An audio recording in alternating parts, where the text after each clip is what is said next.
नमस्ते दोस्तों, आपका स्वागत है हमारे चैनल नानू टेल्स में, जहां मिलती है ज्ञान, मजा और कुछ नया सीखने की खुशी। कहानियां हो या संस्कार, रचनात्मकता हो या मनोरंजन, यहाँ हर वीडियो में है कुछ खास, सिर्फ आपके लिए।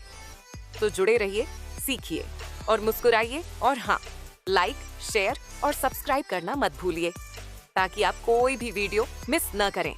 भगवान शिव को देवों का देव कहा जाता है, महादेव।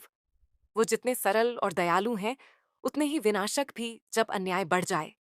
आज की यह कथा है एक ऐसे राक्षस की, जिसने शिवजी से वरदान तो मांगा, लेकिन उसका गलत इस्तेमाल करने चला।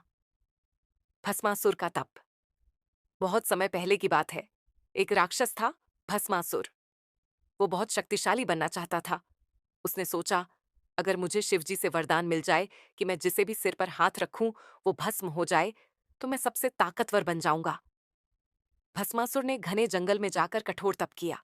सालों तक बिना भोजन के सिर्फ एयूएम नमः शिवाय का जाप करता रहा। भोलेनाथ अंततः प्रसन्न हुए।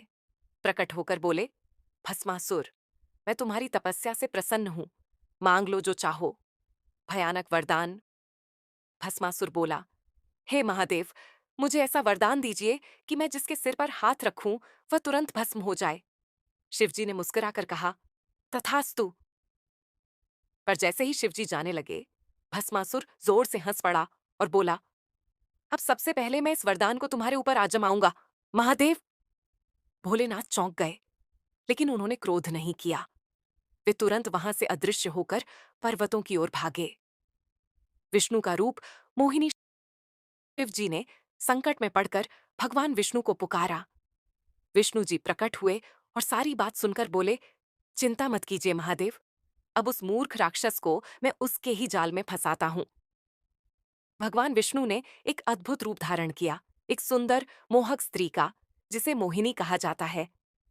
भस्मासुर का विनाश। मोहिनी रूप में विष्णु जी भस्मासुर के सामने नृत्य करने लगीं। भस्मासुर मोहित हो गया और बोला, तुम बहुत सुंदर हो, मुझसे विवाह करो। मोहिनी बोली, विवाह करना है तो पहले मेरे जैसा नृत्य करके दिखाओ। भस्मासुर बोला, ठीक है।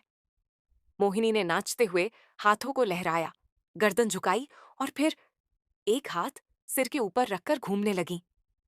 भस्मासुर भी वैसा ही करने लगा। जैसे ही उसने अपना हाथ अपने सिर पर रखा, वो तुरंत भस्म हो गया। विष्णु जी ने अपना रूप त्यागा और शिवजी के सामने आकर कहा, मूर्खता और घमंड का यही परिणाम होता है।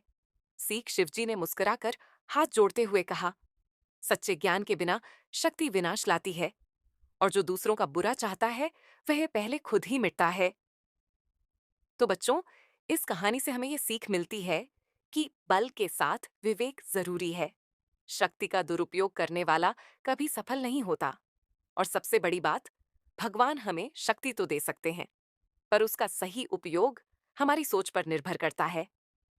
अगर आपको ये कहानी अच्छी लगी हो, तो इस वीडियो को लाइक करें, कमेंट में बताएं कि आपको क्या सीख मिली, और चैनल नानू टेल्स को सब्सक्राइब करें, ऐसी ही और कहानियों के लिए।